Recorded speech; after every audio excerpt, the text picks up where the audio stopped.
I know you're hungry for more Shadow Diaries, but let me help you feed that hunger with HelloFresh. I'm Jimena, and I play Shelby in the Shadow Diaries, here to tell you about our sponsor, HelloFresh. HelloFresh is America's #1 meal kit, delivering pre-portioned ingredients so you're not overbuying, which is a burden on the planet, and your wallet. HelloFresh offers tons of delicious options every week to help you break out of your recipe rut and try new things. And they've got a plan for every diet, including low-calorie, vegetarian, and kid-friendly recipes. If you're a rock star like Eliza, you don't have time to deal with meal planning and grocery store trips. HelloFresh can help get you a meal on the table in 30 minutes or less. That's quicker than an episode of this show. I like that HelloFresh constantly offers a fun variety of meals. This week, I had caramelized apple cheddar melts with a honey Dijon arugula salad. And next week, I'll try out the balsamic tomato parmesan risotto. So, if you want to skip those trips to the grocery store and make cooking at home easy, fun, and affordable, go to hellofresh.com/90shadow and use code 90shadow to get $90 off, including free shipping. That's 90SHADOW.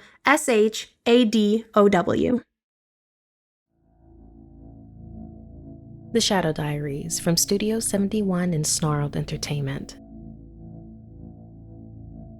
To all those who may be listening, a brief disclaimer. The rest of this story is not for the faint of heart. After a week on tour for my first journalistic assignment, I found myself knee-deep in a mystery, including a demonic celebrity cult, a manic-depressive pop star, multiple deaths, riots, and mayhem, and the sneaking suspicion I was the target of ritual sacrifice. It was way after midnight in the elusive Arizona high desert, hiding in a creek outside the compound of music manager cum messianic antichrist Marilyn Rose. On the run with an even more fragile than normal pop star, Eliza Gold, and our only hope for a plan revolved around a dark web advisor, only reachable by burner phone.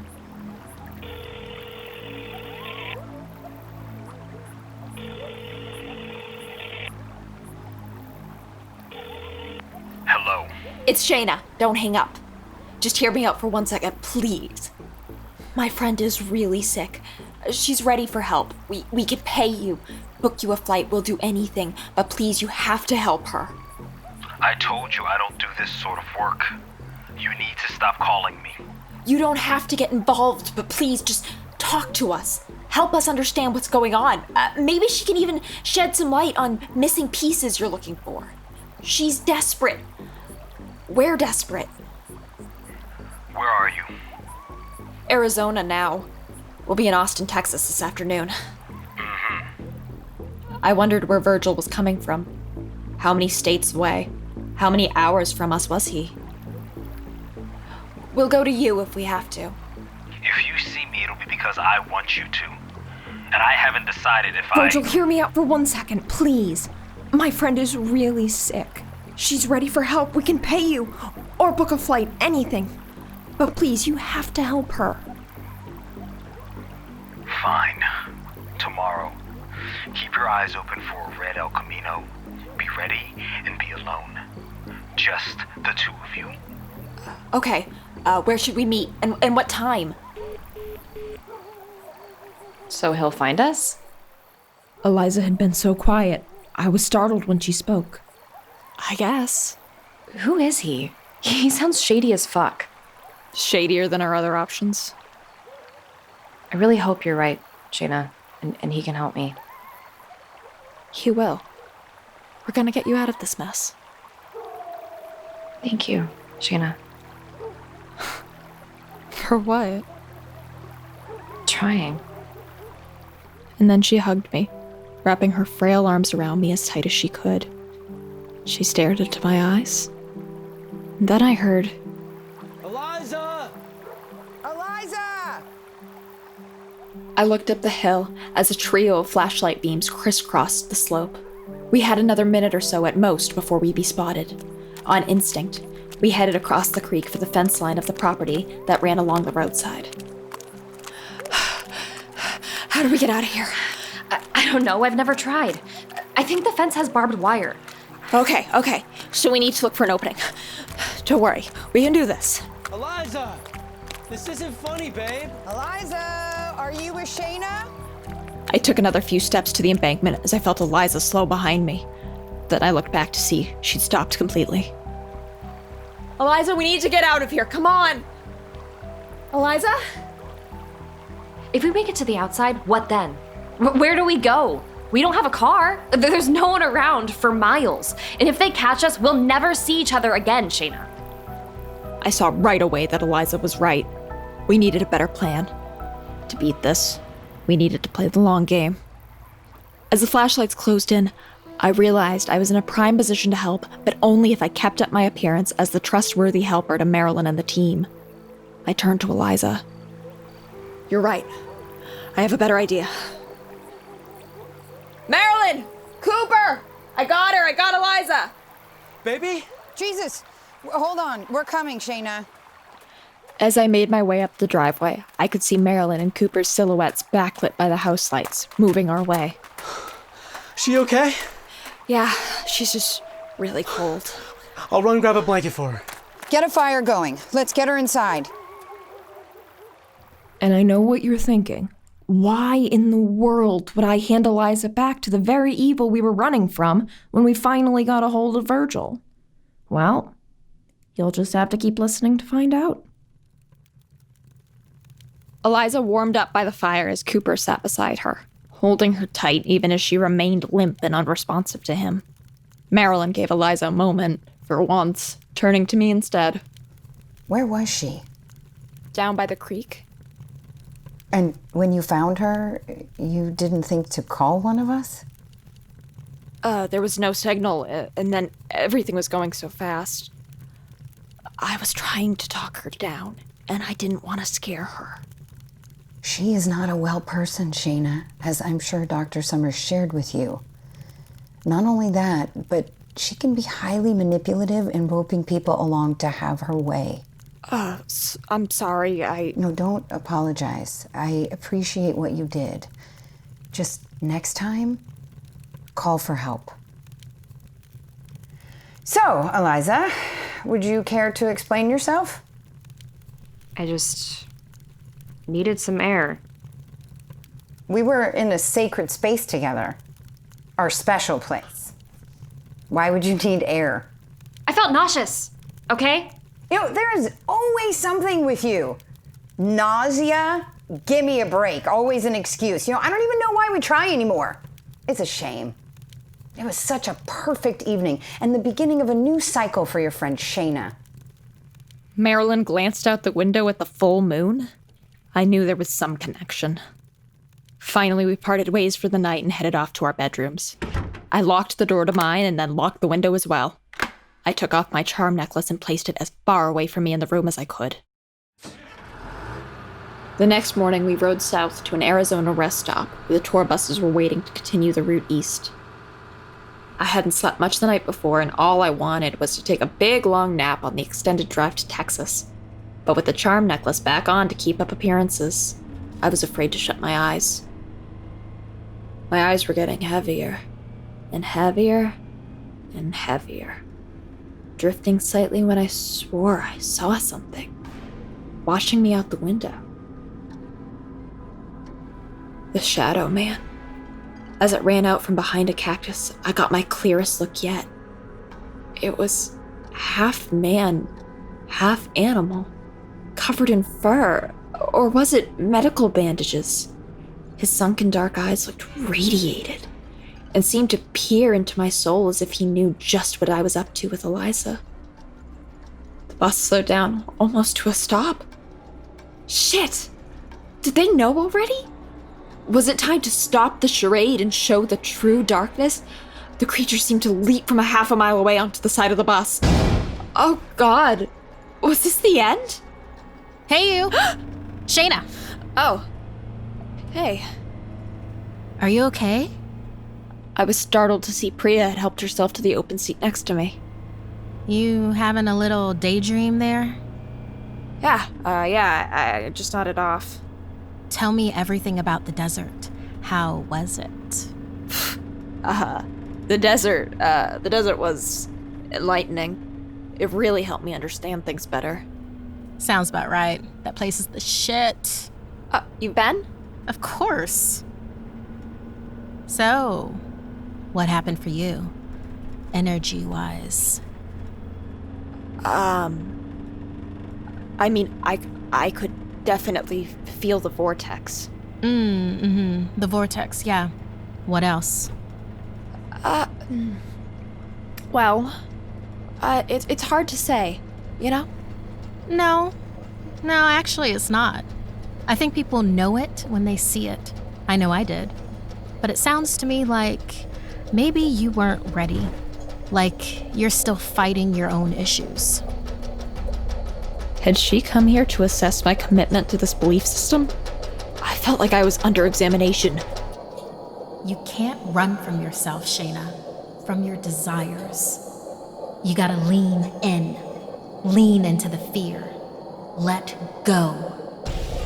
I looked into Priya's eyes, and as they glowed back at me, I began to feel like I was getting stuck in some form of paralysis.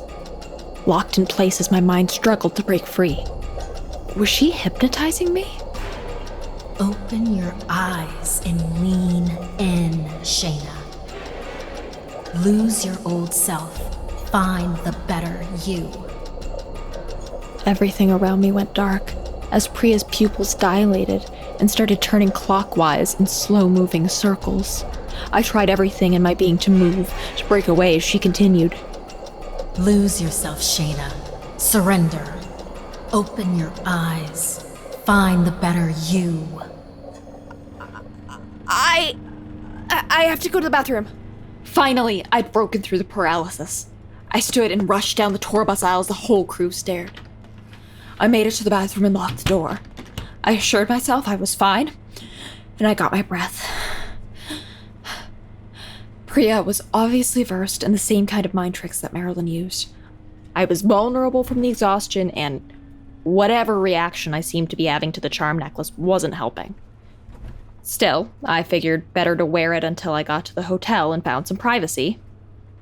I was just about ready to leave the bathroom when I glanced into the mirror and saw blood on my lips. I opened my mouth to see the source of the blood. A back tooth on my upper right side was not only bleeding, but it turned dark gray in color. Oh, God, seriously? I wiped the blood away, rinsed my mouth, and returned to a different seat, away from Priya. The landscape shifted from pastel shades of orange and red to wide, grassy plains, finally to oak-covered hill country as we neared Austin. I had checked my phone every 10 minutes, hoping for any word from Virgil that he was still planning our rendezvous. But he'd said nothing, and I was starting to get uneasy.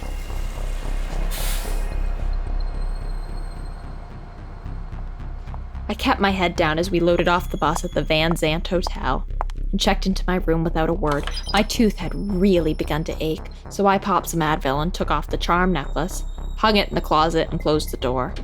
I'm not a conspiracy junkie, I'm a journalist, I thought to myself. But as I searched for a rational explanation for the ceremony, Eliza's behavior, the necklace, and its ill effects, I just couldn't find anything. Was last night's divinity ceremony just some new age meditation? And Eliza was 100% not a sane person. Hadn't been for years. Was it possible her psychotic fantasies only seemed real to me because I was too close? And the necklace? Maybe they had planted lead or mercury in it? I knew that stuff made people sick. Then again, everyone I'd met so far was hiding something. Eliza seemed to have the same visions I did. The reality is, I didn't know shit. And time was running out. I had 6 emails from Chuck asking for new pages, and Virgil hadn't called. Eliza's show was fast approaching that evening, and I'd really begun to feel the ticking of the clock, along with a bunch of bizarre theories in my brain, a freaked-out pop star, and no sign of the all-knowing Virgil. I stared at the Colorado River from my window when... Damn. Caller wasn't Virgil, it was my dad. I felt terrible not picking up. I hadn't talked to him since I left for the tour, and I'd missed several of his calls since, but I just didn't have the nerve right now. At 4, even though I doubted he'd pick up, I called Virgil to check in.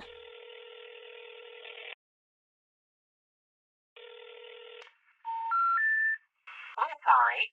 You have reached a number that has been disconnected or is no longer in service. Damn. So I need to tell you about this new pillow I've been using that has completely transformed the way I sleep in the best way possible. I need to tell you about this company, Purple. Purple has come up with what is, in my opinion, the best, most advanced pillow I've ever rested my head on. It has no question enhanced my sleep for the last 2 weeks I've had it. Here's the secret. Purple's proprietary technology has been innovating comfort for over 15 years. It's not uncommon for me to wake up with a stiff or sore neck because I've fallen asleep in the wrong position. At first, I thought falling asleep listening to the Shadow Diaries was to blame. Now I realized it was no doubt my pillow. Not anymore. Ever since I started using the Purple pillow with its unique grid technology. Here's the greatest part about this all. You can try every Purple product risk-free with free shipping and returns.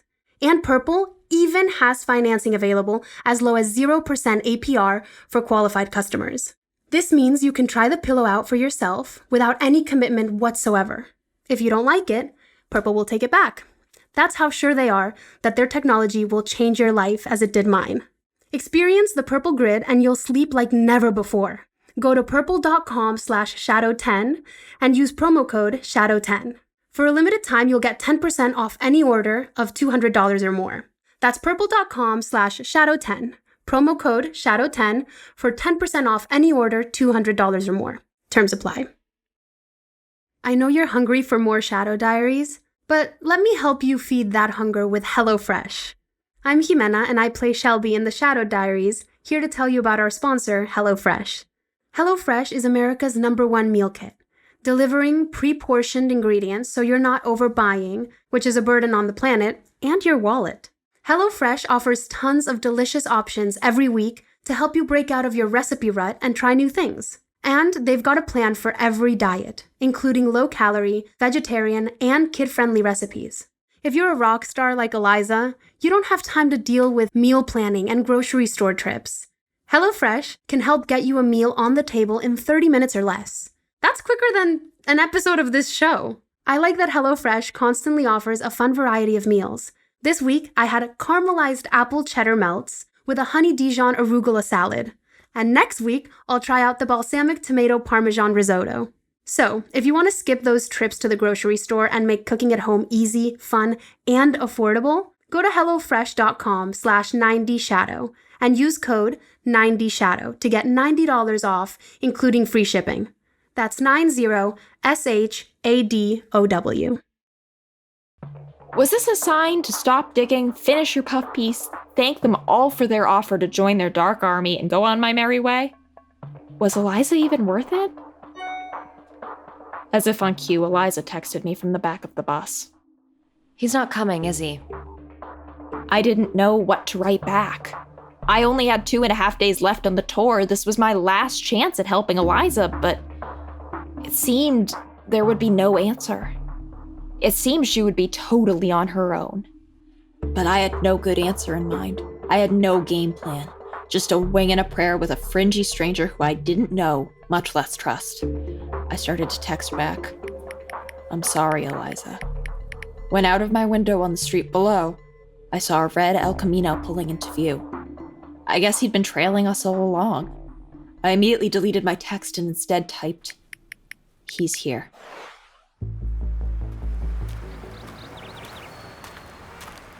I made my way to the red El Camino, passing by photographers who are no doubt gathered outside to try to get Eliza on camera.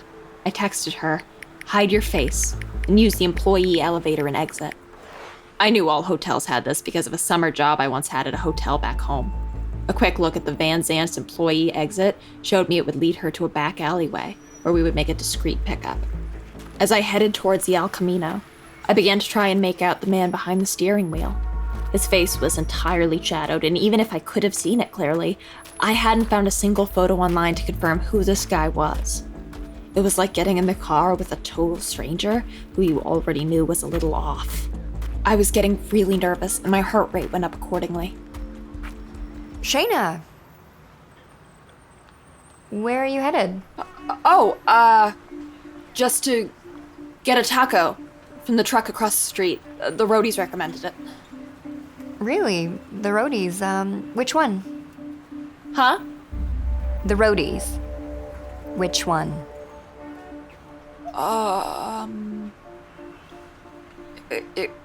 It was Gio. Huh. Cool. Gio loves his tacos. Just don't take too long. I'm supposed to be looking after you. I got to the sidewalk and waited for Christine to be out of sight. Once I was in the clear, I headed for the passenger side door. I opened it and got in. A black dude with close-cut gray hair looked at me through vintage Ray-Bans. Where's your friend? She'll meet us behind the hotel. Christ. I told you to come together. Why didn't she come? Because she couldn't. She has a familiar face, okay? Another stop means more exposure. That's much more risk. A world-famous pop star trying to evade her doting boyfriend, Marilyn's watchful eye, not to mention the entire tour crew, the paparazzi, and hell, just about anyone in that hotel with 2 eyes and a pulse. I didn't need a lecture on risk. A lump formed in my throat as I imagined the already sick, already exhausted Eliza making her way down the bowels of the Van Zandt. What if Priya was already onto her, tracking her to the employee elevator? And if she got caught, how would she explain where she was going to Marilyn? Even if my name didn't come up, there were my texts. What would they do to Eliza if they saw she was trying to run from the Divinity? And what would they do to me after? My pulse ticked up, and I checked my phone. Still no text from Eliza. But I couldn't sit here having a panic attack. I needed to have faith. And I needed Virgil to get his damn car moving. Look, she's gonna be here any second. Can we please just go wait for her behind the building? Yes, but you break the rules again and we're done, Nancy Drew. For someone who acted like he had it all figured out over the phone, he seemed to be paranoid as shit in person. As we came around the back of the hotel, I kept my eyes peeled for Eliza.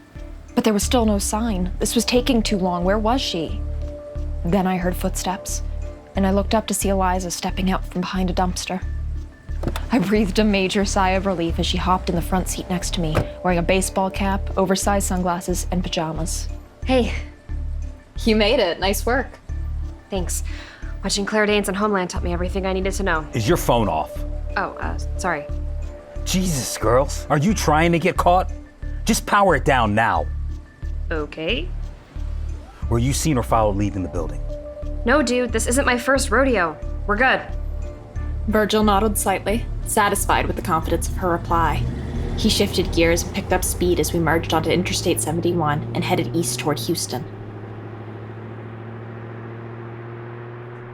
As the sun set, the landscape shifted away from the rocky hills of Austin into the flat, murky swampland of coastal Houston. Eliza and I didn't speak, but we checked in every so often with brief glances. I tried to project reassurance. Still, I could see how frail, how afraid she was, how badly she wanted answers. Virgil, while certainly a fringe character, carried himself in a way that made me feel like we could rely on him in a time of need, which I was grateful for.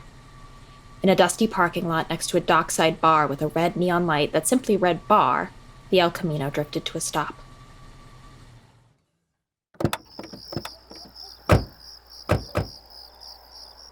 This way. Let me do the talking.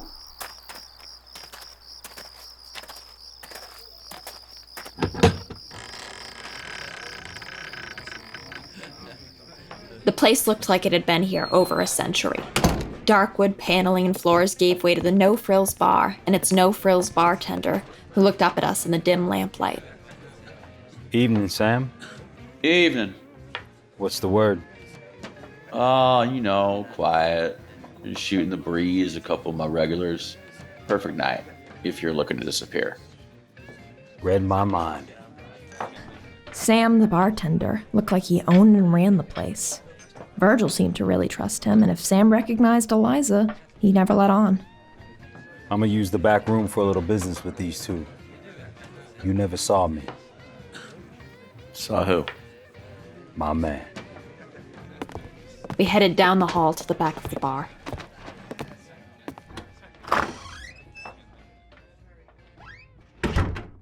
Eliza took off her shades. She stood in the corner, looking pale, terrified to be here. You're okay. This is Sam's place. He's on our side. Virgil's confidence seemed to put Eliza a bit more at ease. I nodded for her to take the seat next to me, at the rickety wooden table where Virgil had begun opening up an old-school medical bag. Let's take a look. I've been feeling it too, but not as bad. You're fine. I can tell by looking at you. You only got the invitation. Her, on the other hand. Virgil pulled a small flashlight and a stethoscope from the bag and aimed the light in each of Eliza's eyes, the way a physician would. She has high levels of dilation indicating extreme sensitivity to light. He wrote this down on a notepad. Next, he moved on to the stethoscope. Eliza swallowed, sitting still as he listened to her heart and breathing. Slight palpitations, low BPM. Shana, what are you doing, man? I thought this guy was gonna help. Virgil? Just checking for the telltale signs. Mind if I ask your friend some questions? Some of them may be difficult. Virgil sat again as Eliza and I traded a glance. She shrugged. Virgil lit a candle and some stinky incense. He turned the lights low and put an old blues song on the record player. Then he went to work. I'm gonna need you to keep staring directly into my eyes as I ask you these questions. Okay. It's important for you to know that this is not your fault. They target the ones with the biggest hearts because that's where it thrives. Keep your eyes on me. We have to use all the time we have. All right? Eliza nodded with sober understanding, and Virgil's Q&A began as he noted each response. Nightmares? Yes. How often? Every night. Memory loss? All the time. You ever feel like the words coming out of your mouth aren't your own? Yes. Nausea, loss of appetite, skin ever feel like it's on fire? All of the above. How are you feeling right now? Angry. Why? I don't know. Keep your eyes up and focused. Do you want to be angry? No. But it's inside you, it's screaming, isn't it? I want to stop. Tell me about the voice. I don't want to. Yes, you do. Tell me. No. What's in there, Eliza? What's inside of you? I want you to show me. Show me that you're stronger than it is. Virgil took out a small metal box and unlocked it. He pulled out a cross and an evil eye, holding each in a separate hand. Now, Eliza, I want you to come towards the light. Do it! Find your way to the light! Eliza tried to lean toward the cross, but then her eyes rolled back in her head. She seized up, her neck twisting. I know it's dark in there, Eliza, but you must come to the light. The light, Eliza, the light! Jesus, Lord and Savior! Eliza, eyes yellow and her face a pale shade of green, had landed both feet on the table. She slapped the cross right out of Virgil's hand and grabbed his neck. Die and go to hell!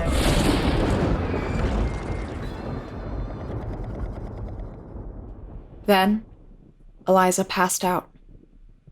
Whatever Virgil was aiming to elicit from her, it seemed he'd gotten it. Passere diabli sumos usque mortius. Let's feed the devil until we're dead. The hell's that? Part of the psalm from the sacred Latin text. I was stunned, chilled to the bone as I realized that this was really happening. And that Virgil, like some DIY Ghostbuster, knew exactly what he was doing. Eliza awoke, seemingly dazed, and looked at us apologetically as she got back into her seat. Sorry, I blacked out for a minute. Were you saying something? Stage 4 leading to stage 5. Stage 5 of what? Wait, stage 5 out of how many? There is no stage 6. What are you saying? If you're gonna help us like you said, then we need answers now. What the hell is going on? Have you heard of the Divinity, young lady? Eliza looked at me. Yes, we have. And what did you let the Divinity do to you? Eliza, She looked at me, scared. I don't remember. I just want this to stop. She's not okay. What do we do? Look, I don't know about you or your friend, young lady, but I know about what I see in her eyes, about the divinity, and the virus that it left inside of her because I've seen it before. Where? With who? I had a friend, talented, creative, smart, and ambitious. She was a painter. She sold some work in galleries, had a few shows, but nothing big. She used to say, "I need the world to see me, Virgil, or my life doesn't mean a thing." So she started hanging out with these people associated with some group called the Divinity. And shit, 6 months later, her show was debuting at the Met. Man, big time in me for sure. Seemed like my friend got what she wanted, with this new circle of hers leading the way to superstardom. Didn't hear from her for 3 years. But then one night she knocked on my door, shaking, crying, scared, like you. She didn't recognize me at first, she just knew the address for some reason. She was speaking in tongues. My neighbors started looking, so I brought her in. Once she calmed down, she told me what the Divinity was. The secret society, old as the Bible.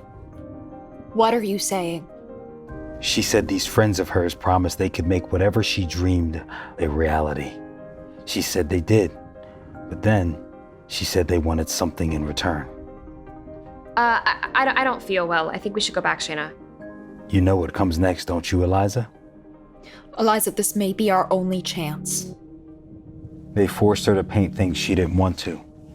Paintings with messages that made people do bad things. She took me to every healer she could find, begging for a way out of the deal. But no amount of Latin prayers or Buddhist chants could help when the Divinity has you. Finally, she got so frustrated she told everyone she didn't want to paint anymore. So someone they claimed a crazed fan put a bullet in her head.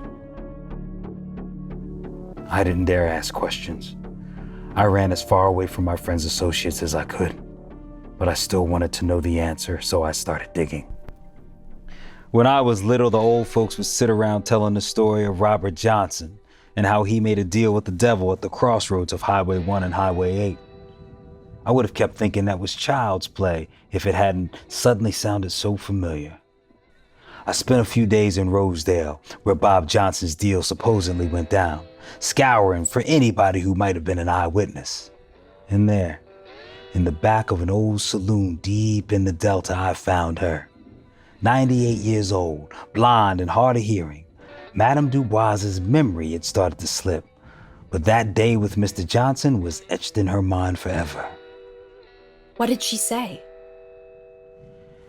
See, Robert was down on his luck, and a record label man promised him that for an hour of his time, he could not only pay his rent, but turn him into the biggest blues artist the world over.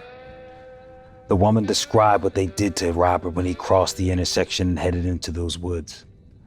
A little-known ritual called the Benediction Hexagon, as they said it in Creole, or hex blessing. She described the entity conjured in the hex blessing as a devilish spirit that could be invited to live within a person. That l'esprit, or spirit, would give them superhuman bursts of creative energy before running their bodies into the ground, killing them. This blessing had been passed down since the beginning of time by the descendants of the Dark Lord himself. Demons that walked the earth, who understood how to harness the dark arts and change minds through vulnerable humans, hijacking them as vessels to corrupt. They called themselves the Divinity. That's right. They look different to different people, but they are the force that changes us for the worse by harnessing the things we want the most. Time after time. Every facet of history has a divinity movement. Academia, the sciences, banking, hell, even government. Ever hear of voodoo economics? The product of a hex blessing. Those greedy record label men had hit the music community hard. Jimi Hendrix, Janis Joplin, Jim Morrison, Eazy-E, Kurt Cobain. Musicians are the most intimate artists. They connect with us on a soul level, which makes them the Divinity's biggest prize. I'm leaving. I don't need to hear this. All you're telling us is stories, old man. I don't feel well, and if you can't tell me how to make this go away, then this is a waste of time. Eliza. Make it go away? I thought you knew. Once you receive the Benedictine hexagon, it stays with you forever. Eliza and I sat in stunned silence. Virgil looked pained after what he'd said, but judging from his past, this thing had plagued him for decades. Everything he said corroborated Eliza's story, and yet I still found myself in disbelief. I was only human. I mean, ask yourself, what would you have believed? I realized I had no choice but to act on the assumption that this was real. I had to help Eliza somehow, and I couldn't believe that there was no solution, as Virgil claimed. If someone received the hex blessing from this whacked-out secret death cult called the Divinity, someone else must be able to undo it. You said you would help us. And had she been at stage 1 or 2, perhaps I could have. But she went down the rabbit hole a long time ago. You can't stop it. Fighting it is useless. If I were you, Shana, I would just run away. Not good enough. You've studied this shit for how many years? No, I'm sorry. Decades? You can't look me in the eye and tell us that's all you know. Please. Look, in every case I've seen, those who fought to get their souls back die horrible deaths. It may have looked like an accident or an overdose or a crazed fan attacking, but these events were the direct result of a person's light clashing with dark, if you will. By giving a person over to it, allowing it to spread its evil through them to the masses, and always sacrificing a little lamb in the process. And I'm sad to say it, young lady, but you will live with this until the hex takes over your body or a messenger finishes the hex for you. Fuck you, old man. This is not my fate. There has to be one. I'm sorry? One survivor. One person who beat this thing, who disappeared, tricked fate. I heard of one person who is rumored to have survived, but they changed their name and I don't know where they live. Look, I suppose if, and that's a major if, you could talk to them, maybe they could explain to you how they... Virgil looked at it wide-eyed before slowly standing and making his way over to it. He pulled the chain on the single light bulb in the room to darken it, and with a hand gesture, signaled for us to make our way over to the back door in the room. We quickly got up and moved there, using a supply shelf as temporary cover, as Virgil unlocked and cracked open the door to the bar. A smiling man stared at Virgil with silver-capped teeth and a sleeveless shirt and a mullet tucked underneath a black trucker hat. His eyes were glazed like he had cataracts. Something about him instantly felt off. Time's up. Room's ours. Talk to Sam. He ain't here no more. Bullshit. It's his bar. He's right over there. Virgil pushed the door back, revealing a pair of similarly dressed, glassy-eyed hillbillies in black trucker hats. Who were these freaks? Virgil took a step forward. Oh my God. I edged my neck out to see through the doorway into the bar. Sam was hung by the feet from the slowly spinning overhead fan as his mouth bled out. Virgil's keys were slung at me from across the back room as he screamed. Run! You can run, but you cannot escape us. Hail the Divinity! Oh God! Oh God! Eliza and I were out the back door and running for our lives along the outside of the bar for the truck. Where the hell did they come from? Were there members of the Divinity lurking around at all times, spying at anyone who aimed to expose the truth? It reminded me a bit of stories I'd heard of people who'd been stalked by Scientologists, except these people were violent. I shuddered to think what was happening to Virgil inside the bar, but I trusted he could handle himself around these types. Whatever was going down, we didn't have time to look back now. This was life or death.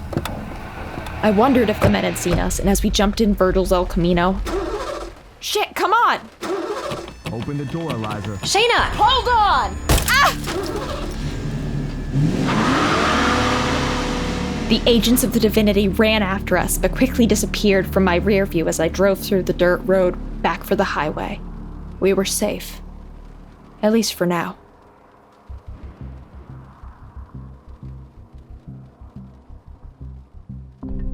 The Shadow Diaries, directed by K. Asher Levin, written by Kay Asher-Levin and Zach Imbrogno. Episodes 2, 5, 8, and 9 co-written by Matt Worley. Produced by Gail Gilman and Kay Asher-Levin. Edited by Fitz Harris.